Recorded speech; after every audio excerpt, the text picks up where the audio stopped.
Sister. Praise the Lord. Pastor Martin பாருங்கள், வந்து உங்களோட கத்தர் தந்த வார்த்தையை பகிர்ந்து கொள்ளுங்கள். God bless you. ஆமென்.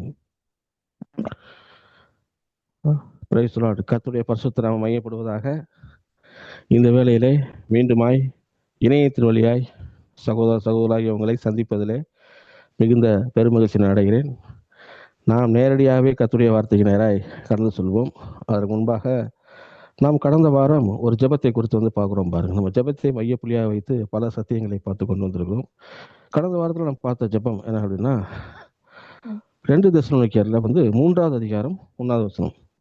கடைசியாக சகோதரி, உங்களிடத்தில் கர்த்தருடைய வசனம் பரம மையப்படுற எல்லா இடத்திலும் பரம மையப்படும்படிக்கு துர்க்குணராகிய பொல்லாத மனுஷர் கையிலிருந்து நாங்கள் விடுவிக்கும்படிக்கும் எங்களுக்காக வேண்டிக் கொள்ளுங்கள். விசுவாசம் எல்லா இடத்தும் இல்லையே. பொல்லாத மனுஷரை குறித்து பார்த்தோம், பொல்லாத இருதயத்தை குறித்து பார்த்தோம். விசுவாசம் எல்லா இடத்திலும் இல்லையே என்று அவர் பவுல் தெசலோனிக்கே சபைக்கு எழுதுகிறார். என்ன சொன்ன, விசுவாச அளவை குறித்தார் என்பதை பார்த்தோம். விசுவாச அளவு என்று பார்க்கும் பொழுது க்ரோயிங் ஃபெய்த்தை பார்த்தோம், வீக் அண்ட் ஸ்ட்ராங் ஃபெய்த்தை பார்த்தோம். இப்படி ஆபிரகாம் பலவீனமாக இருக்கவில்லை, கர்த்தருடைய வார்த்தையை நம்பி ஒரு விசுவாச வல்லவனான்றதை பார்த்தோம். எப்படி அந்த மோரியா மலையிலே தன்னுடைய மகனை பலி கொடுக்கறது மூலமாக அந்த விசுவாசம் எப்படி பூரணப்பட்டது என்று யாக்கோபுல 2:20-24 வரைக்கும் பார்த்தோம் பாருங்க. அந்த விசுவாசம் பூரப்படுகிற விசுவாசமாக இருக்கிறது என்பது பார்த்தோம். அதுக்கப்புறம் கிடையாது ஸ்ட்ரிப்ட் ஃபைட் பார்த்தோம். அதாவது விசுவாசமாகிய கப்பலை அவர்கள் எப்படி சேதப்படுத்தினார்கள் அப்படின்னு சொல்லி விசுவாசத்தை கப்பலுக்கு அடையாளமாக இருக்கிறது பார்த்தோம் பாருங்க. 1 தீமோத்தேயு வருது பாருங்க. 1 தீமோத்தேயு 1:18-19 இப்படியா வசனம் இருக்கிறது.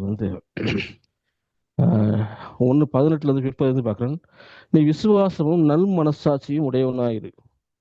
இந்த நல் மனசாட்சியை சிலர் தள்ளிவிட்டு விசுவாசமாகிய கப்பலை சேதப்படுத்தினார்கள் சொல்லி போட்டிருக்கு. இந்த இடத்துல விசுவாசத்தை ஒரு கப்பலுக்கு அடையாளமாக அவர் பவுல் தீமோத்தேயு எழுதும் பொழுது அவர் சொல்லுகிறாரு, நல் மனசாட்சியோட இருக்கணும், விசுவாசத்தோட இருக்கணும். அந்த விசுவாசம் ஒரு கப்பலுக்கு அடையாளமா இருக்கிறது. அந்த கப்பல் இன்னைக்கு இந்த இடத்துல போட்டிருக்கோன்னா சேதப்படுத்தினார்கள் போட்டிருக்கு. ஆனால் இன்னும் நீங்கள் ஆங்கிலத்தில் படிச்சிருப்போன்னா விர்கர்ஷிப் அப்படின்ட்டு இருக்கு. அது அந்த விசுவாசமாகிய கப்பல் தண்ணிக்குள்ளே இருக்குன்றாங்க, சிங்க் ஆகிருக்கு, பாறைகள் முதல்ல அடிபட்டிருக்கு, சொரிமணலில் போய் சிக்கியிருக்குது. எங்கே ரைட் டைரக்ஷனுக்கு போகணுமோ அந்த டைரக்ஷனுக்கு போகாமல் அந்த கப்பல் சிக்கிக்கிச்சு. அந்த மாதிரி நம்முடைய விசுவாச வாழ்க்கை அந்த கப்பலுக்கு அடையாளமாக இருக்கிறது. அந்த கப்பல் நம்ம எதுவும் டேமேஜ் இல்லாமல் பார்க்கணும். கர்த்தர் நம்ம கொடுக்கப்பட்ட விசுவாசம் எதற்கு அப்படின்னா, அந்த பூமியிலே நாம் எங்கு சேர வேண்டுமோ ஒரு ரைட் டெஸ்டினேஷன், ஒரு ரைட் டைரக்ஷன் வழியா ரைட் டெஸ்டினேஷனுக்கு போறதுக்காக தான் கர்த்தர் கொடுத்துருக்காரு. அதற்கான தேவைகளை விசுவாசம் மூலியமா சந்திக்கிறாரு. பிறருக்கு விசுவாசம் மூலியமா நாம் கர்த்தரை மையப்படுத்துகிறோம், பிறருக்கு சாட்சியா இருக்கிறோம். நம்முடைய விசுவாசம் நமக்கு பிரயோஜனமா இருக்கிறது, நம்முடைய விசுவாசம் மற்றவர்களுக்கு பிரயோஜனமா இருக்கிறது, ஊழியத்துக்கு பிரயோஜனமா இருக்கிறது, இந்த நாட்டுக்கு பிரயோஜனமா இருக்கிறது. பாருங்க, நாம் எங்க இருந்த நாட்டில் இருக்கிறோமோ சரி, ஒருவேளை நம்ம சொந்த நாடா வேற இருக்கலாம், நம்ம இப்ப இருக்கிற நாடு வேற இருக்கலாம். ஆனா எல்லா நாட்டுக்குமே என்ன பண்ணுறது, பூர்ண உலகத்துக்கே விசுவாசம் பிரயோஜனமா இருக்கு. அதற்காகத்தான் கர்த்தர் கொடுத்திருக்காரு. இன்றைக்கு நாம் பார்க்கிற பிரசங்கம் என்னன்னா, சில விசுவாச கப்பல்களை பார்க்க போறோம். பிராக்டிக்கல் கப்பலை வச்சு எப்படி விசுவாச கப்பல் செல்கிறது அப்படி வேதத்தின் அடிப்படையில் பார்க்க போறோம் பாருங்க. வேதத்தின் அடிப்படையில் நம்ம பார்க்கும் பொழுது அது எப்படியாக கர்த்தர் அந்த ஒரு சூழ்நிலையில், ஒரு இக்கட்டான சூழ்நிலை எப்படி நன்மை செய்தார், எப்படி தங்கள் விசுவாசத்தின் மூலியமாய் தங்கள் விசுவாச கப்பலை சரியான டைரக்ஷன் நேராக செலுத்தினார்கள் என்பதை பார்ப்போம். முதலாவது நம்ம என்ன பார்க்க போறோம் அப்படின்னு பார்த்தோம்னா, a ship with a right direction with God's favor என்பதை பார்க்க போறோம். இது என்ன ஷிப் அப்படின்னு பார்த்தீங்கன்னா, பவுல் பிரயாணம் பண்ணுகிற ஒரு ஷிப் பாருங்க. அது பார்த்தீங்கன்னா அப்போஸ்தலர் 27 இந்த கப்பல் இருக்கிறது. இந்த கப்பல்ல என்ன நடக்குதுன்னு நான் காமிக்கிறேன். அப்போஸ்தலர் 27வது வசனத்துல ஒரு கப்பலை கர்த்தர் காண்பிக்கிறார். 27, 23, 25 வரைக்கும் நான் வாசிக்கிறேன் பாருங்க. ஏனென்றால் என்னை 22 வாசிக்கிறேன். ஆயினும் திடமனதாக இருக்கிறது இப்பொழுது உங்களுக்கு தைரியம் சொல்கிறேன், கப்பல் சேதமே இல்லாமல் உங்களில் ஒருவருக்கும் பிராணம் சேதம் ஏற்படாது. ஏனென்றால் என்னை ஆட்கொண்டவரும் என் சேவிக்கிறவருமான தேவனுடைய தூதனானவர் இந்த ராத்திரியிலே என்னிடத்தில் நின்று, பவுலே பயப்படாதே, நீ ராயனுக்கு முன்பாக நிற்க வேண்டும். இதோ உன்னுடன் யாத்திரை பண்ணுகிற யாவரையும் தேவன் உனக்கு தயவு பண்ணினார் என்றார். ஆனபடினால் மனுஷரே திடமனதா இருங்கள், எனக்கு சொல்லப்பட்ட பிரகாரமே நடக்கும் என்று தேவனிடத்தில் நம்பிக்கையா இருக்கு. இங்க பாருங்க, ஒரு பிராக்டிக்கலான ஒரு ஷிப்ல அவங்க பயணம் செய்யறாங்க. பிராக்டிக்கலான ஷிப்பில் பயணம் செல்லும் பொழுது பாருங்க, ஒரு பெரிய கப்பல் சேதம்ன்றது யூரோக்குள்ள தான் நின்ற ஒரு பெருங்காற்று மோதுகிறது பாருங்க. மோதின உடனே கப்பல் தலைவர்கள் எடுத்து போடுறாங்க. அது மட்டும் கிடையாது, நீங்க பாத்தீங்கன்னா 27 10 11 வருஷங்களை பாத்தீங்கன்னா பவுல் வந்து இவர்களை வந்து திடப்படுத்துகிறார். திடப்படுத்துறது மட்டும் கிடையாது, தேவ சித்தத்தை சொல்லும் பொழுது அவர் என்ன சொல்றாருன்னா, பவுல் வார்த்தையை வந்து பெருசா எடுக்கல. அப்போஸ்தலர் 27 10 11 பார்த்தீங்கன்னா, மனுஷர் இந்த ராத்திரியிலே சரக்குக்கும் கப்பலுக்கும் மாத்திரமல்ல, நம்முடைய ஜீவனுக்கும் வருத்தமும் விரு- உண்டா ஜீவனுக்கும் வருத்தமும் விருத்த சேதம் உண்டாயிருக்கும் என்று காண்கிறேன் என்று சொல்லி அவர்களை எச்சரித்தார். மிகுந்த சேதம் உண்டாயிருக்கும் என்று. நூற்றுக்கு அதிபதி பவுலின் வார்த்தையை கேட்க பார்க்கலாம் மாலுமியுடைய கப்பல் எஜமானிகளே அதிகமாக இருந்தார். மாலுமிகளையும் கப்பல் எஜமான பாருங்க, இந்த கப்பலில் வந்து கிட்டத்தட்ட 276 பர்சன்ஸ் இருக்கிறாங்க, மாலுமிகள் இருக்கிறாங்க. கப்பல் எஜமான் பயன்படும். ஏன் கப்பல் எஜமான் பயன்படுனா ஒரு ட்ரிப்புக்காக பயன்பட மாட்டார். இன்னைக்கு இருக்கிற காலத்தில் வந்து இன்சூரன்ஸ் எல்லாம் இருக்கு. அப்போ இருக்கிற காலத்தில் இன்சூரன்ஸ் எல்லாம் கிடையாது. மக்கள் வந்து இந்த கப்பலுடைய யாத்திரைனாலே பயப்படுவாங்க.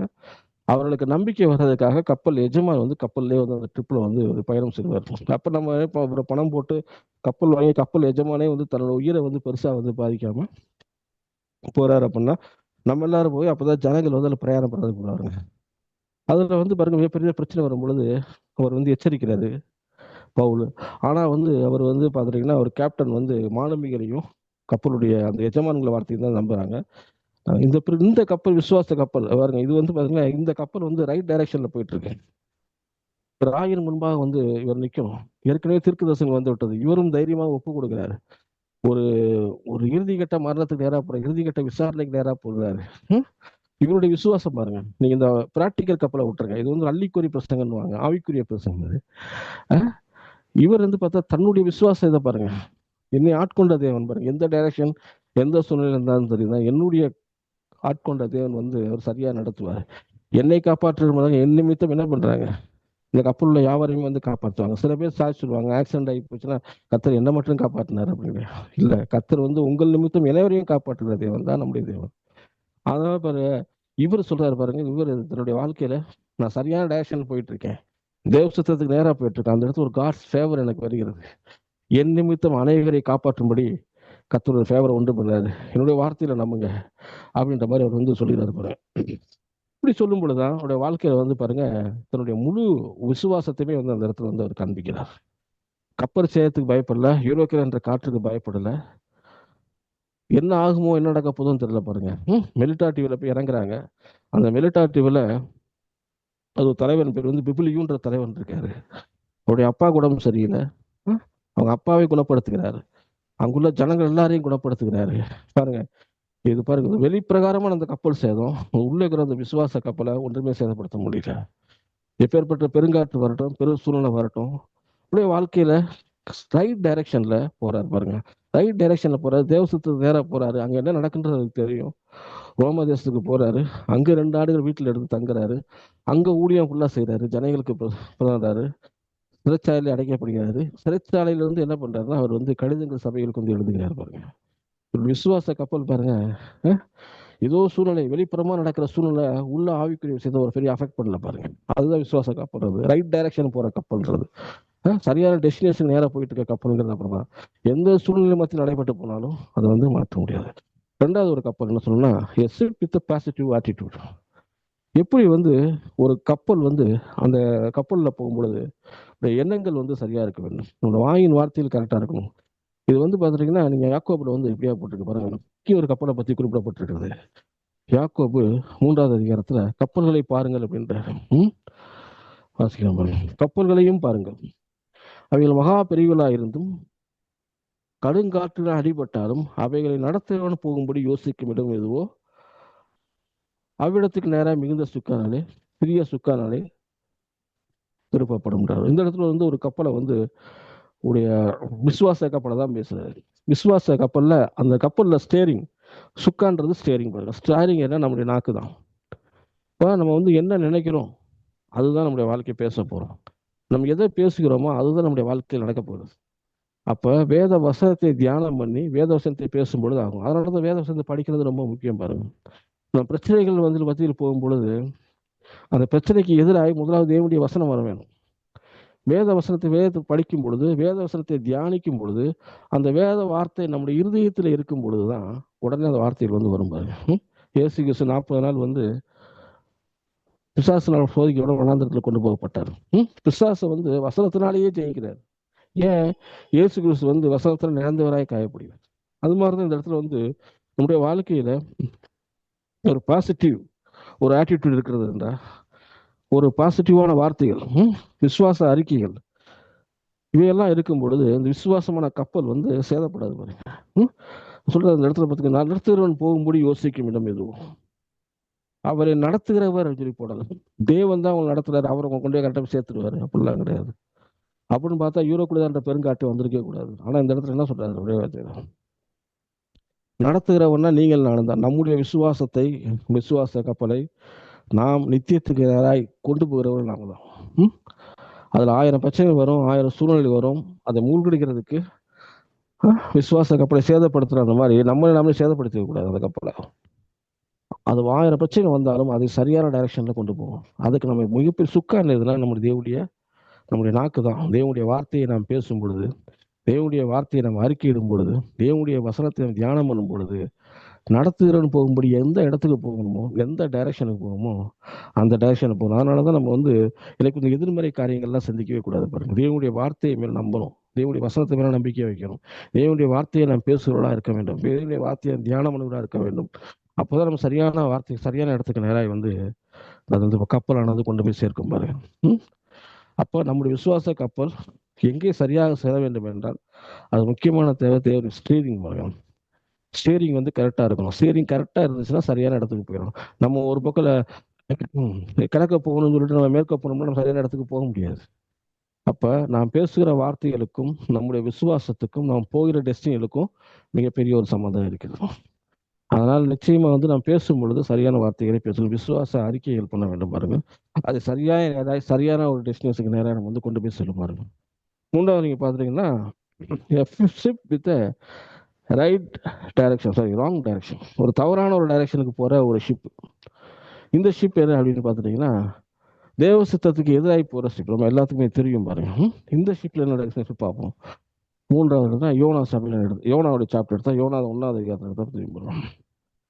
அமிதாவின் குமாரனாகிய யோனாவுக்கு கர்த்தருடைய வார்த்தை உண்டாகி, யோவான் 1:1 நீ எழுந்து போ, மகாநகரமாகிய நினிவேக்கு போய் அதற்கு விரோதமாய் பிரசங்கி, அவருடைய அக்கிரமம் என் சமூகத்தில் வந்து எட்டினது என்றார். அப்பொழுது யோனா கர்த்தருடைய சமூகத்திலிருந்து விலகி தர்சுக்கு ஓடி போகும்படி எழுந்து யோப்பாக்கு போய் தர்சிஸுக்கு போகிற ஒரு கப்பலை கண்டு கூலி கொடுத்து நான் கர்த்தருடைய சமூகத்திலிருந்து விலகும்படிக்கு அவர்களோட தர்சிஸுக்கு போய் கப்பல் ஏறினான். அவர்களோட தர்சிஸுக்கு போய் கப்பல் ஏறினான். நீங்க பாருங்க, இந்த இடத்துல வந்து ஒரு ஷிப் வந்து விசுவாச ஷிப் வந்து மாறி போகுது. இந்த ஷிப் முதல்ல இவருடைய ஆவிக்குரிய வாழ்க்கை வந்து பார்த்து ஒரு கப்பல் கிடையாது மாதிரி. கர்த்தர் வந்து தேவ சித்தத்துக்கு நேராக போங்க அப்படின்னா, இவர் எங்க போறாரு பார்த்தோன்னா தேவ சித்தத்துக்கு எதிராக போறாரு. நினிவேக்கு போக அப்படின்னு போனா இவர் தர்சிஸுக்கு போறாரு. பாருங்க, இவர் போற கப்பல் பாருங்க பெரிய பிரச்சனைகளை மாட்டேங்குது. ஏன் அந்த பிராக்டிக்கலான ஒரு கப்பலை எடுத்து, பிராக்டிக்கலான ஒரு கப்பல் சம்பவம் எடுத்து ஒரு ஆவிக்குரிய இது சொன்னோம்னா, கப்பல் தான் பிராக்டிக்கல் இருக்கு. ஆனா உள்ளுக்கு இருக்கிற மனுஷன் யாருன்னா ஆவிக்குரிய மனுஷன் தான் பத்தி போட்டுருக்கு. அதனாலதான் ஒரு ஆவிக்குரிய கப்பலை வச்சு பேசுவோம். அதனாலதான் புதிய ஏற்பாட்டை தீமோத்தி எழுதும்போது விசுவாசம் ஆகிய நல்ல கப்பலை வந்து சேதனப்படுத்துறாருன்னு போட்டு. இது தீர்க்க தரிசனத்துக்கு, அதாவது தேவ சித்தத்துக்கு விரோதமாக போகிற ஒரு ஆட்டு பாருங்க. யோனம் மாறி போகிறாரு, வேணுன்ட்டே போறாரு. நிறைய பேர் பாருங்க ஊழிய அழைப்பு வச்சிருப்பாங்க, ஆனா பிசினஸ்ல தான் இருப்பேன். ஊழிய அழைப்பு விட்டு அவங்க விட்டுருவாங்க, அல்லது ஒரு பெருசா நினைக்கவே மாட்டாங்க. எனக்கும் பாருங்க 70 வருஷத்துக்கு முன்னாடி ஊழிய அழைப்பு வந்தது பாருங்க. எனக்கு முன்னாடியே தெரியும் எனக்கு ஊழிய அழைப்பு இருக்குன்னு சொல்லிட்டு. ஆனா இருந்தாலும் என்ன பண்றேன், நான் பகுதி நேரம் தான் ஊழியர் செய்யறேன், முழு நேரம் ஊழியர் செய்யறேன். முழு நேரம் ஊழியத்தில் இறங்கும் போது பெரிய பிரச்சனை வருது. அப்படியே பின்வாங்க ஆரம்பிச்சேன் என் வாழ்க்கையில. பின்வாங்கி மட்டும் கிடையாது, அப்படியே சரி நம்ம வந்து ஊழியர் கர்த்தர் அழைச்சிருக்காரு, இதை பகுதி நேரம் ஊழியர் செய்வோம் அப்படின்னு சொல்லிட்டு இருக்கிற கஞ்ச ஊழியங்கள், சின்ன சின்ன ஊழியங்கள், அப்படிதான் நான் வந்து வளர்ந்து பாருங்க. சரியான ஒரு பிசினஸ்லயும் பெரிய ஒரு சக்சஸ், பிசினஸ்லயும் ஒரு தடுமாற்றம், இந்த பக்கம் ஊழியத்திலயும் சக்சஸ் கிடையாது. இப்படிதான் போயிடுச்சு பாருங்க. நான் முதல்ல ஒரு பிசினஸ் ஆரம்பிக்கும் போது என் வேலைக்கு ஆள் இல்லை பாருங்க. அப்ப என்னுடைய நண்பர் மூலியமா இவரோட வந்து என்னோட வந்து சேர்த்து விட்டாங்க. பார்த்துட்டீங்கன்னா நானே அப்பதான் ஃப்ரெஷ்ஷாக ஆரம்பிச்சுக்கிட்டு இருக்கேன். பார்த்துட்டீங்கன்னா எனக்கு பிஸ்னஸ் பண்ணவே முடியல, பிஸ்னஸ் க்ளோஸ் பண்ணுற கண்டிஷனில் வந்துடுச்சு. ரொம்பவும் ஒரு இக்கட்டான சூழ்நிலை வந்துருச்சு பாருங்க. என்ன பண்ணுறதுனே தெரியல. அப்போ ஒரு நாள் வந்து என்கிட்ட வேலை பார்க்குறவர் வந்து என்கிட்ட வந்து பேசினார். என்கிட்ட வந்து பேசிட்டு, உங்கள் பிரச்சனை எல்லாம் பிஸ்னஸில் ஏன் அப்படி போகுது, உங்களால் ஏன் ஸ்டாண்ட் பண்ண முடியல அப்படின்னு தெரியுமான்னு கேட்டார் என்கிட்ட. சரி என்னன்னு சொல்லுங்க நீங்கள் அப்படின்னு கேட்கும்போது சொன்னார், நான் வந்து ஒரு பாஸ்டர், நான் ஃபுல் டைம் மினிஸ்ட்ரி பண்ணிகிட்டு இருந்தேன். என்னால் வந்து அதில் உள்ள கஷ்டங்கள் பிரச்சனை மத்தியில் வேலைக்கு போகலான்னு நினச்சி வந்து நான் உங்கள்கிட்ட வந்து வேலைக்கு ஜாயின் பண்ணிட்டேன். அதனால தான் வந்து என் நிமித்தம் தான் உங்களுக்கு வந்து பிரச்சனையே வந்துடுச்சு. ஏன்னா ஊழியத்தை விட்டுட்டு வந்து மறுபடியும் என்ன பண்ணேன், வேலைக்கு வந்துட்டேன். அதனால தான் வந்து பிரச்சனைகள் வந்து, அதனால தான் வந்து உங்களால் வந்து சரியாக ஸ்டாண்ட் பண்ண முடியல. எனக்குள்ள ஆண்டவர் பேசினாரு, அதனால நான் மறுபடியும் ஊழியத்துக்கு போகலான்ட்டு இருக்கேன் அப்படின்னாரு. எனக்கு அப்பதான் அவர் தெரியும் அவர் ஒரு பாஸ்டர் அப்படிங்கிறது. அது வரைக்கும் எனக்கு தெரியாது, என்றதாக தான் பார்த்துட்டு இருந்தாரு. அப்பதான் எனக்கு, ஏன்னா அவர் நிமித்தம் தான் பிரச்சனைகள்ன்றது அவரே சொல்றாரு. எனக்குள்ள கர்த்தர் பேசினாரு, நான் என்கிட்ட அவர் பேசலன்னு அவரே சொன்னாரு. சரிங்க, நீங்க போயிட்டு வாங்க, நல்லபடியா போங்க, என்னால முடிஞ்ச சப்போர்ட் நான் உங்களுக்கு பண்றேன் அப்படின்னு சொன்னதுக்கப்புறம் அவரு என்னை மட்டும் கடந்து சொன்னாரு. அதற்கப்புறம் தான் பிசினஸ் வந்து டெவலப் ஆக ஆரம்பிச்சது. என் வாழ்க்கையில வந்து பிசினஸ் டெவலப் ஆச்சு. அப்போதான் எனக்கு புரிஞ்சது, ஒரு ஊழிய அழைப்புடைய அந்த ஒரு வேல்யூ என்ன. அஹ், அந்த அழைப்பை விட்டு பிரிஞ்சு போனா அது தனக்கு பிரச்சனை வரும் மாத்திரம் கிடையாது, மற்றவர்களுக்கும் எப்படி பிரச்சனையாக கொண்டு வருகிறது அப்படிங்கிறது பார்த்தோம். இதனாலதான் இந்த யோனாவுடைய சாப்டர் அப்படிதான். எங்க போகணுமோ அங்க போகல, எங்க போகக்கூடாது அங்க மாறி போயிட்டு இருக்காரு. அது நிமித்தம் பாருங்க, அந்த கப்பலுக்கே சேதம் உண்டாயிருது. மிகப்பெரிய காற்றுக்கு வந்து கட்டளை கொடுக்குறாரு. கப்பல்ல பிரச்சனைகள், கடைசியில யாருன்னு பார்த்தா யோனா. ஏன் போறேன்னு பார்த்தா, இல்ல நான் வந்து புரட்சியாதியை போய் சுவிசேஷனை இது அறிவிக்க முடியாதுன்ற மாதிரி சொல்றாரு பாருங்க. கத்தர் எங்க சொன்னாலும் சரியான டைரக்ஷனுக்கு போகும் பொழுது அது வந்து பாருங்க, நம்ம விசுவாசம் பண்ணிய கப்பல் சேதப்படுத்தப்படுத்தாது. இவர் ராங் டைரக்ஷன்ல போறாரு. இவருடைய ஆட்டிடியூட் வந்து பாருங்க, ஒரு ஜட்ஜ்மெண்டல் ஸ்பிரிட்ல இருக்கு பாருங்க. மற்றவர்கள் வந்து பாவம் செஞ்சா தண்டனை கொடுத்தாலும் புறஜாதிகளை தண்டிக்கிறது தான் கத்தர் வந்து இருக்கிறாரு. எபிரேயர்ல வந்து கத்தர் பரலோகத்துக்கு சேர்ப்பாரு அப்படின்ற மாதிரி ஒரு ஆட்டிடியூட். அதனாலதான் அவர் தவறான இதுக்கு போறாரு பாருங்க. இவரும் தன்னுடைய விசுவாசத்துக்கு அப்புறம் என்ன பண்றாரு, சேதப்படுத்துறாரு. அதுக்கப்புறம் கத்தர் என்ன பண்றாரு, அதை சரி பண்ணுகிறார். ஒரு மீனின் கட்டளை இட்டாரு, நினிவேக்கு போய் சேர்ந்தாரு, ஊழியத்தை செய்து முடித்தார். அப்படி இருந்தால் ஒரு ஜட்மெண்ட் சொல்லிட்டு போற ஊழிய எப்படியாவது வந்து நினைவே அழிக்கப்படணுன்றார். ஒரு காளான் செடி கத்தர் வந்து ஒரு மரத்தை உருவாக்குறாரு பாருங்க. அந்த நேரத்துல ஒரே நாள்ல வந்து பட்டு போகிறது. அப்பதான் புரியுது, அது காளான் செடிக்கு வருத்தப்படுகிற நீ வந்து என்ன பண்ற, நினைவே ஜனங்களுக்கு வந்து வருத்தப்படுற. ஏன்னா அவர் வந்து ஆபிரகாம் தேவன் மட்டும் கிடையாது, ஆதாமின் தேவன். ஆதாம்ல இருந்து தான் வந்து, ஆபிரகாம்ல இருந்து யூதர்கள் இஸ்ரவேலர்கள்லாம் வர்றாங்க. ஆனா ஆதாம்ல இருந்து புறஜாதி எல்லாமே வர்றாங்க. எல்லா ஜனங்களையுமே கத்தர் வந்து, ஆதாம் உலகத்திற்கு எந்த ஜனங்கள், எந்த புறஜாதி, எந்த ஒரு ரேசிசமா இருக்கட்டும் அல்லது கருப்பு யாரா இருந்தாலும் சரிதான், அவர்களுடைய ஆணிவேர் எங்க அப்படின்னா ஆதாம் தான். கத்தர் சொல்றாருன்னா ஆதாமனுடைய தேவன் புறஜாதிகளையும் ரசிக்கிற விரும்புகிறேன்றார். அதனாலதான் இந்த இஸ்ரவேலை வழி நடத்தினார், யூதாவை வழி நடத்தினார். அதே சமயத்துல புறஜாதிகளையும் வந்து கொண்டு போனார். அநேக தீர்க்கதரிசிகள் புறஜாதிகளுக்கு வந்து ஒரு அனுப்புறாரு. அவர்களும் மனம் திரும்ப வேண்டும், அவர்களும் ரட்சிப்புகளை வரணுங்கிறதா தேவனுடைய சித்தமா இருக்கும். அதனால வந்து இவர் வந்து தேவ சித்தத்துக்கு விரமா போறாரு. இவருடைய ஷிப்பு வந்து மாறி போயிட்டு இருக்கு. கத்தர் என்ன பண்றாரு, அதை வந்து சரியா டைரக்ஷன் வந்து கொண்டு போகிறாரு. அதனால நம்மளுடைய வாழ்க்கையில நம்மளும் யோசிக்கணும். நம்மளும் ஒரு நிமிஷம் வந்து நியாயம் தீர்க்கணும். நம்மளே செல்ஃபை வந்து அனலைஸ் பண்ணிக்கணும். நாம் சரியான பாதையில சென்று கொண்டு இருக்குமா, நம்முடைய விசுவாச கப்பல் சரியா போயிட்டு இருக்கா, ரைட் டைரக்ஷன்ல போயிட்டு இருக்கா, அல்லது வந்து ராங் டைரக்ஷன்ல போயிட்டு இருக்கா, அது ஒரு நிமிஷம் வந்து நிறுத்த ஆரம்பிக்கணும். நாம் நம்ம எல்லாமே ஆராய்ந்து பார்க்கும் பொழுது நாம் சரியான டைரக்ஷனுக்கு போயிட்டு இருப்போம் பாருங்க. அப்போ இன்னொன்று நீங்க பாத்துட்டீங்கன்னா, ஃபெய்த் இஸ் அ மெர்ச்சன்ட்ஷிப். மெர்ச்சன்ட்ஷிப் மாதிரி ஒரு ஷிப் இருக்கு பாருங்க. இடத்துல ஒரு அடையாளப்படுத்துகிறாரு. விசுவாசம்ங்கிறது வந்து ஒரு வர்த்தக கப்பல் மாதிரி. ம்? சில பேர் வந்து விசுவாசங்கிறது வந்து பாருங்க, இன்னைக்கு வந்து 3 வகையான கப்பல் இருக்கு. குரூஸ் ஷிப் இருக்கு, பேட்டில் ஷிப் இருக்கு, மெர்ச்சன்ட் ஷிப்ஸ் இருக்கு. ஆனா இந்த இடத்துல பர்டிகுலரா வந்து சொல்றாரு, விசுவாசம்ங்கிறது வந்து ஒரு மெர்ச்சன்ட்ஷிப் மாதிரின்றாங்க. அந்த மெர்ச்சன்ட்ஷிப் எப்படின்னா, ஒரு பொருளை கொண்டு போய் ஒரு இடத்துல போய் கொடுத்துட்டு அங்கிருந்து வேற பொருட்களை வந்து வாங்கி கொடுக்கிறது. ஒரு பண்டமாற்று முறை அந்த இடத்துல வந்து நடக்கிறது பாருங்க. அதை எப்படி சொல்கிறார் அப்படின்னு பாத்தீங்கன்னா, நீங்க நீதிமொழிகளை பாத்தீங்கன்னா தெரியும். நீதிமொழிகள் 31 அதிகாரத்துல குணஸ்தாலியா ஸ்திரியை பத்தி பேசுகிறார். ஒரு குணஸ்தாலியோட ஸ்திரீ அவருடைய கேரக்டர்ஸ் ஆஃப் எப்படி இருக்கணும் அப்படின்னு வாசிக்கும் பொழுது, நீதிமொழிகள் 31 அதிகாரத்துல 10வது வசனத்தை வாசிக்கிறோம் பாருங்க. குலஸ்தாலின ஸ்திரியை கண்டுபிடிப்பவன் யாருன்னு சொல்லி போட்டிருக்காரு. அவருடைய விலை முத்துகளை பார்க்கும் உயர்ந்ததுன்னு சொல்லி போட்டிருக்காரு. அதுக்கப்புறம் பார்த்தீங்கன்னா 10-14 வசனம் வரைக்கும் பாருங்க. அவள் வியாபார கப்பலை போல் இருக்கிறாள், தூரத்திலிருந்து தன் ஆகாரத்தை கொண்டு வருகிறாள். இந்த இடத்துல வந்து ஒரு பெண்ணை கொடுத்து வந்து, ஒரு குணஸ்தாலின பெண் எப்பேற்பட்டவளா இருக்கிறாள், அவள் எப்படி வந்து தன்னுடைய கணவருக்கும் தன்னுடைய வீட்டுக்கும் எப்படி பிரயோஜனமா இருக்கிறார் அப்படின்னு சொல்லி போடும்பொழுது அவளை குறித்து ஒரு விஷயம் சொல்றாங்க. என்ன சொல்றாங்கன்னா, அவள் வந்து வியாபார கப்பலை போல இருக்கிறார். அப்படின்னா என்ன அர்த்தம்? தன்னுடைய இருக்க பொருளை கொண்டு போய் கொடுத்து அங்க இருந்து வேற பொருட்களை வாங்கி வந்து தன்னுடைய குடும்பத்தை கட்டுகிறாள், தன்னுடைய வீட்டை கட்டுகிறாள். ஒரு விசுவாசிய வந்து வாழ்க்கை வந்து அப்படிதான் இருக்கும் பாருங்க. நான் வந்து விசுவாச கப்பல் வழியா போகும் பொழுது இந்த விசுவாசம் வந்து பரலோகத்தில் ஏதாவது பெற்றுக்கொள்ளணும் அப்படின்னா அந்த விசுவாசத்தை காமித்தான் பெற்றுக்கொள்ள முடியும். இங்க இருந்து நம்ம விசுவாசத்தை காண்பிக்கிறோம், அவர் என்ன பண்றாருன்னா விசுவாசிக்கிட்ட பலனை கொடுக்குறாரு. ஏற்கனவே பார்த்தோம் பார்த்தீங்கன்னா விசுவாச அறிக்கை விசுவாசித்தான் ஆகியால் பேசுகின்ற இடத்துக்கு அப்படின்றபடி விசுவாசிக்கிறத வந்து நம்ம இதை பேசும் பொழுது விசுவாசினால் பெற்றுக்கொள்ளப்படுகிறோம். இயேசு கிறிஸ்து புதிய ஏற்பாட்டில் வந்து அநேக அற்புதங்களை செய்திருப்பாங்க. அநேக அற்புதங்களை நீங்க எடுத்து பார்த்துட்டீங்கன்னா அதுல வந்து எல்லா இடத்துலயுமே அவருடைய விசுவாசத்தை பார்த்தான் பெற்று அற்புதத்தை செய்கிறார். அவர் விசுவாசத்தை காண்பிக்கிறார்கள். காண்பிக்கும் பொழுது அது அற்புதம் உண்டாகும். பரிதிமை கூட அவனுக்கு என்ன செய்ய வேண்டும் போது நான் பார்வையடைய வேண்டும், என்ன எக்ஸ்பெக்டேஷனோ சரியா சொல்றாரு பாருங்க, உடனே ஆகுன்றார்.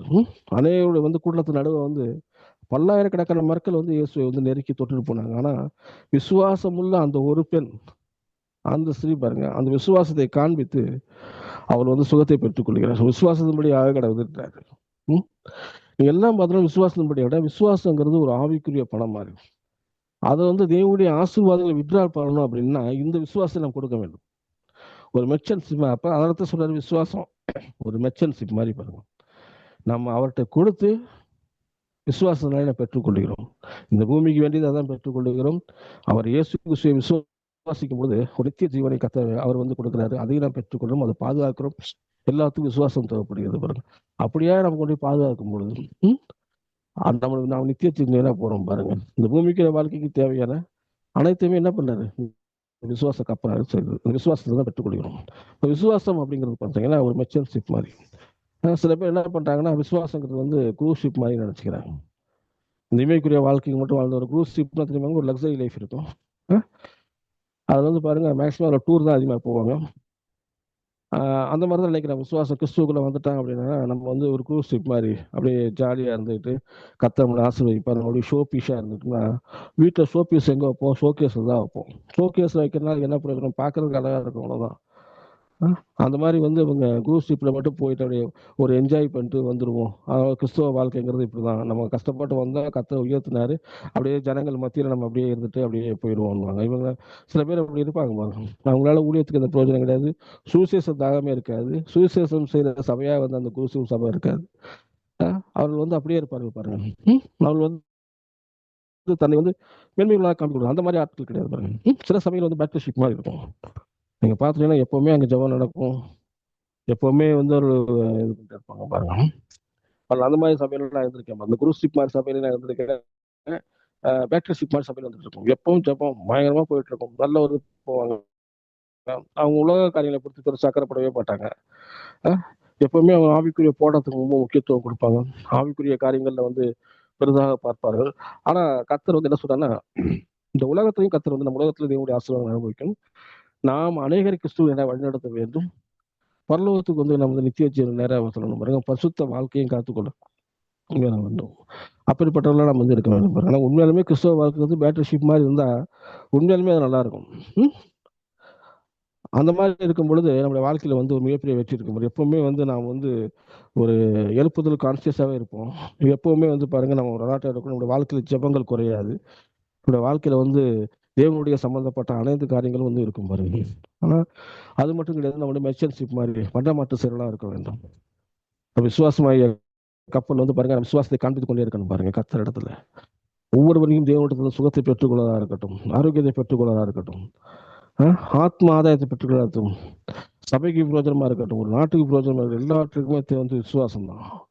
விசுவாசத்தை நாம் காண்பிக்கும் பொழுது நாம் எதை விசுவாசிக்கிறோமோ அது நம்முடைய வாழ்க்கையில உண்டாகும். அப்போ விசுவாசத்தை காண்பிக்கிற மெர்ச்சன்ஷிப்பாக இருக்க வேண்டும். அது இந்த மெர்ச்சன்ஸுங்கிறது பார்த்தீங்கன்னா நான் ஒரு ஏற்கனவே ஒரு சொல்லியிருக்கேன், பில்லியனர் ஒருத்தட்ட வேலை பார்த்துருக்கேன் பாருங்க. அவங்க வந்து ஒரு பர்டிகுலர் கம்யூனிட்டி பீப்புள் தமிழ்நாட்டில் இருக்காங்க, தமிழர்கள் தான் இவங்க. எப்படின்னா மெர்ச்சன், பேசிக்கலி அவங்க மெர்ச்சன் கம்யூனிட்டி பீப்புள்ஸ். நான் அந்த மெர்ச்சன்ஷிப்னு பார்க்கும்போது எனக்கு அவங்க ஞாபகம் தான் வந்துச்சு. அதனால தான் அந்த சொல்ல வரும்போது நான் ஒரு 5 வருடம் மேனேஜராக ஒர்க் பண்ணியிருந்தேன் பாருங்க. ஒரு அந்த காலத்திலே வந்து அவர்கள் பொதுவாக வியாபார எண்ணங்கள் உடையவர்கள்.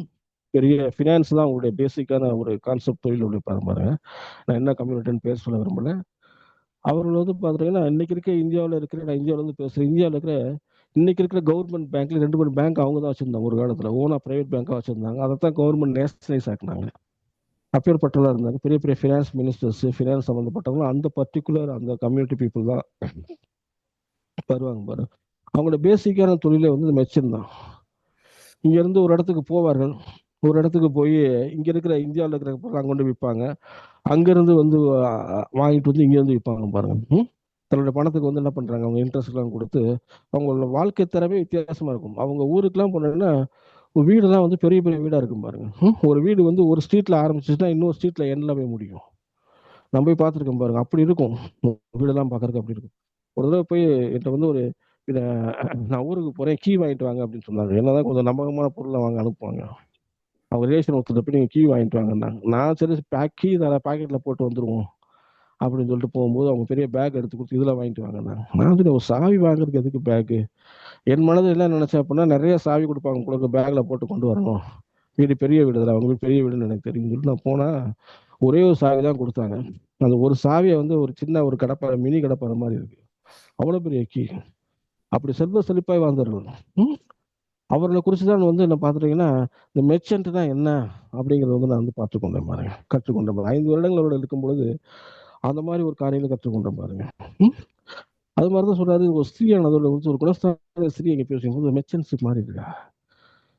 தனக்கு தன்னால் முடிந்த அளவுக்கு என்ன வியாபாரம் செய்யறாலும் அதை கொண்டு போய் கொடுத்து மற்றவருடைய பண்ற மாட்டோம் சொல்லிருக்காரு. விசுவாசமா பேர்பட்டதா இருக்கிறது பாருங்க. ஏன் அப்படி சொல்றேன்னா, நாம் அந்த மாதிரி ஒரு மெர்ச்சன்ஷிப் மாதிரி விசுவாசம் இருக்கும் பொழுது, விசுவாசத்துக்கான அணைகளை பெற்றுக்கொள்ளும் பொழுது, நான் சொன்னேன் பார்த்தீங்களா, அந்த பர்டிகுலர் கம்யூனிட்டி அவங்க வந்து கஷ்டப்பட்டு நான் அதுவாக பார்த்தது. இன்னைக்கு சில பேர் இன்னைக்கு கஷ்டப்படலாம். ஆனால் பெரும்பான்மை உள்ளவர்கள் ஒரு 80% மேல எல்லாமே வந்து அவர் வந்து உயர்ந்த நிலையான வாழ்க்கையை தான் வாழ்ந்து கொண்டிருக்கிறார்கள். நான் பார்த்தேன். நான் கூட இருந்து ஒரு 5 இயர்ஸ் கூட இருந்து நான் பார்த்தேன் பாருங்க. ஏன்னா அவங்களுடைய ஒவ்வொரு தாட்ஸுமே அப்படிதான் இருக்க பாருங்க. அதை தான் இந்த இடத்துல வந்து அருமையாக வந்து சொல்லப்பட்டிருக்கு. ஒருவேளை இதை பார்த்து அவர்கள் இருக்கிறார்கள் தெரியல. ஆனா விசுவாசம் அப்படிங்கிறது வந்து லைக் வந்து மெஷியன்ஷிப் மாதிரி. இதுல வந்து பாருங்க, நாம் விசுவாசனை பெற்றுக்கொள்ளும் போது அது இந்த வாழ்ற உலகத்துக்கும் அது பயன்படுகிறதா இருக்கிறது. அது மட்டும் தான், இனிவரும் நாம் வந்து போகும்பொழுது நாம் அநேகருக்கு வந்து ஆசீர்வாதமா இருப்போம் பாருங்க. என்கிட்ட ஒண்ணுமே இல்லைன்னா இன்னொருத்தருக்கு எப்படி நான் பண்றது, இன்னொருத்தருக்கு நான் எப்படி நான் சப்போர்ட் பண்றது? அப்ப நான் ஆசீர்வாதமா இருக்க வேண்டும். நான் ஆசீர்வாதம் இருக்கும்போது நான் அநேகருக்கு ஆசீர்வாதமா, ஆபிரகாம் மாதிரி அநேகருக்கு ஆசீர்வாதமா இருப்பேன். அநேகருக்கு ஆசீர்வாதமா இருக்கும் பொழுது அதன் மூலியமாய் அநேகர் வந்து பாருங்க ஊழியத்துக்கு ஆசீர்வாதமா இருப்பேன். அதன் மூலியமா ஊழியங்கள் நடக்கும். ஊழியங்கள் நடக்கிறது மட்டும் கிடையாது, ஊழியத்துல ஒரு அற்புதம் உண்டாகும். ஒரு ஒரு தேவைகள் சந்திக்கப்படும். இன்னும் ஊழியங்கள் வந்து பெருகும். இன்னும் அநேகர் வந்து பாருங்க கிறிஸ்துவுக்குள்ள ஆத்மா ஆதாயங்களும் பெற்றுக்கொள்ளணும். ஒரு ஊழியர்களுக்கு சப்போர்ட்டா இருக்கலாம். அப்ப நான் வந்து விசுவாசத்திலே எப்படியா நான் இருக்கிறேன், எப்படி வழி நடத்தப்படுகிறேன் அப்படிங்கிறது வந்து நான் என்ன முடிவெடுக்கிறேன், எந்த டைரக்ஷன்ல போனேன், எந்த ஒரு சரியான ஒரு தேவ சித்தத்தின்படி போகிறேன் அப்படிங்கிறது ரொம்ப ரொம்ப முக்கியம். பவுல் சொல்ற மாதிரி விசுவாசத்தை கப்பலை வந்து நான் சேதப்படுத்தவில்லை. யாக்கோபு சொல்லப்படுற மாதிரி சுக்கானை கொண்டு சரியான எண்ணங்கள், சரியான தேவனுடைய வசனத்தை கொண்டு தியானம் பண்ணி ஜெபம் பண்ணி சரியான டெஸ்டினேஷனுக்கு நேரம் வந்து நான் கொண்டு போகணும்னு விரும்புறேன். நான் விசுவாச கப்பல, அந்த விசுவாச கப்பல் எனக்கு மாத்திரம் கிடையாது. கப்பல்ல 226 பேர் இந்த மாதிரி இது எனக்கு பிரயோஜனமா இல்லாம அநேகர் என் மூலியமா வந்து பிரயோஜனப்படணும். இதுக்காக தான் கத்தரை அழைச்சிருக்கிறேன். சரியான பாதையில, சரியான டைரக்ஷன்ல தேவ சுத்தம் எங்க இருக்குதோ, கத்தர் எங்க என்ன போக சொன்னாரோ அங்க போய் பெருங்காட்டுல அடிபடாம, சொரிமணல சிக்காம, சரியான துறைமுகத்துக்கு நேராய், ஆரோக்கிய நல்ல துறைமுகம், ஒரு தேவ கிருபை ஐஸ்வர்ய என்ற நல்ல துறைமுகம், ஆத்மாதா என்ற நல்ல துறைமுகம், சுவிசேஷம் என்ற நல்ல துறைமுகம், அதுக்கு நேரம் சரியா போனோம் அப்படின்னா நம்முடைய வாழ்க்கை நல்ல ஒரு ஆவிக்குரிய வாழ்க்கையா இருக்கும். அதனால விசுவாச கப்பல் அப்படிங்கிறது வந்து ரொம்ப ரொம்ப முக்கியம் பாருங்க. அதான் அருமையா பவுல் வந்து விசுவாச கப்பலுக்கு வந்து அடையாளப்படுத்துறாரு. சில பேர் என்ன பண்றாங்கன்னா, நான் ஒரு இடத்துல ஒர்க் பண்ணேன் பாருங்க, பேர் சொல்ல விரும்பவில்லை. அவங்க இதில் வந்து பார்த்தீங்கன்னா செலிப்ரேஷன் தான் அங்கே அதிகமாக இருக்கும். பார்த்தீங்கன்னா அங்கே அந்த கம்பெனில வந்து 1000 பிரச்சனை இருக்கும். அந்த பிரச்சனைகளை சரி பண்றத விட நான் இப்ப இன்னைக்கு நான் கப்பலை பிரசங்கம் பண்றேன். அப்ப நான் அவங்ககிட்ட சொல்லுவேன், நீங்க ஒரு பிசினஸ்ங்கிறது கப்பல் மாதிரிங்க. அது என்ன ஓட்டை இருக்கும், என்ன ரிப்பேர் பண்ணணுமோ அதை சரி பண்ணணும். அது சரி பண்றதுக்கு முன்னாடி நீங்க என்ன பண்றீங்க, அது ஃபுல்லா பெயிண்ட் அடிக்கணும், டெக்கரேஷன் பண்ணணும், அவ்வளவுதான். அப்படியே பண்ணிட்டு இருந்தீங்க. அப்போ ஒரு நாள் வரும்போது என்ன பண்றது, மொத்தமா என்ன ஆயிரும், அப்படியே தண்ணிக்குள்ள சிங்க் ஆகி உள்ள போயிடும் அப்படின்னு நான் அவனை வந்து கேலியா நான் சொன்னேன் பாருங்க. ஆனா இன்னைக்கு கிட்டத்தட்ட வேகத்தை அடிப்படை பார்க்கும்போது ஒருவேளை நான் கிரிட்டிசைஸ் பண்ணியிருந்தாலும் அது உண்மையா இருக்கிறது பாருங்க. இன்னைக்கு விசுவாச கப்பலுங்கிறது அப்படிதான். நம்முடைய வாழ்க்கையில என்ன சரி செய்யணுமோ அதை சரி செய்யணும். எங்க ஓட்டை இருக்கோ அதில் அடைக்கணும். ஒரு சின்ன ஓட்டையே பெரிய கப்பல் என்ன பண்றது, மூழ்கடிச்சு விடும். நம்ம சரி செய்ய வேண்டும். ஒரு மனம் திரும்புதல் உண்டாகணும். ஆவிக்குரிய வாழ்க்கையை சரி பண்ண வேண்டும். இன்னும் தேவனுக்கு அதிகமாக நேரம் செலுத்த வேண்டும். இதுக்கப்புறம் அதுக்கப்புறம் நம்ம செலிப்ரேஷன் அதுக்கப்புறம் நம்ம அதை பண்ணோம் அப்படின்னா அது நல்லா இருக்கும். ஆனா நம்ம என்ன பண்றோம், பொதுவாக இந்த கிறிஸ்துமஸ் வரப்போறது, கிறிஸ்துமஸ் வரும்போது என்ன பண்றோம், செலிப்ரேஷன் தான் முக்கியத்துவம் கொடுப்போம். நம்ம எல்லாமே சரி பண்ணுன்றது இது பண்ண மாட்டோம் பாரு. இப்படியே செலிப்ரேஷனுக்கே ஃபுல்லாவே முக்கியத்துவம் கொடுக்கும்போது ஒரு நாள் என்ன பண்றோம், நம்ம கப்பல் அப்படியே மொத்தம் செலிப்ரேஷனோடயே சிங்க் ஆயிடும். அப்படி இருக்கக்கூடாது. எதை சரி பண்ண வேண்டும், எதை சரி பண்ண வேண்டும், எதற்கு முக்கியத்துவம் கொடுக்கணும். செலிப்ரேஷன் ரெண்டாவது தான். அது செலிப்ரேஷன் செய்ய வேணாம்னு சொல்லல, செலிப்ரேஷன் இருக்கணும். ஆனால் அதுக்கு முன்பாக நம்முடைய ஆவிக்குரிய பாதுகாப்பு, ஆவிக்குரிய வாழ்க்கை ரொம்ப ரொம்ப முக்கியம். அதை நாம் சரி செய்யும் பொழுது நம்முடைய வாழ்க்கையில இன்னும் நம்ம எத்தனை பேரான ஏற்றி கொண்டு போய் எங்க ஆக்ஷன் போகணும். அதுதான் விசுவாச கப்பல். நாம் ஜெபம் பண்ணுவோம். அன்பின் பரலோக பிதாவே, நன்றியோடு துதிக்கிறோம் ஆண்டவரே. கர்த்தாவே, ஆவிக்குரிய வாழ்க்கை விசுவாச கப்பல் கடனமா இருக்கிறது ஆண்டவரே. சுக்கானாகிய நாக்கை கொண்டு ஆண்டவரே, தேவனுடைய வசனத்தை தியானித்து, தேவனுடைய வசனத்தை அறிக்கை செய்து சரியான டெஸ்டினேஷனுக்கு போறாய் நமக்கு உதவி செய்கிறார் ஆண்டவரே. எங்கள் விசுவாசத்தை காண்பித்து ஆண்டவரே, நாங்கள் அநேக காரியங்களை இந்த பூமிக்குரிய வாழ்க்கை மற்றும் ஆவிக்குரிய வாழ்க்கைக்கும் பெற்றுக்கொள்ள உதவி செய்கிறார்கள். எங்களுக்கு பிரயோஜனமாய் மாத்திரமல்ல ஆண்டவரே, அநேகருக்கு பிரயோஜனமா இருக்க உதவி செய்யும் ஆண்டவரே. எங்கள் மூலியமாக ஊழியங்கள் கட்டப்படணும். எங்கள் மூலியமாய் சபை ஸ்தாபிக்கப்படணும் ஆண்டவரே. எங்கள் மூலியமா தேவனுடைய ராஜ்யம் கட்டப்படும். அநேக கிறிஸ்துவர்கள் வர உதவி செய்கிறார்கள்.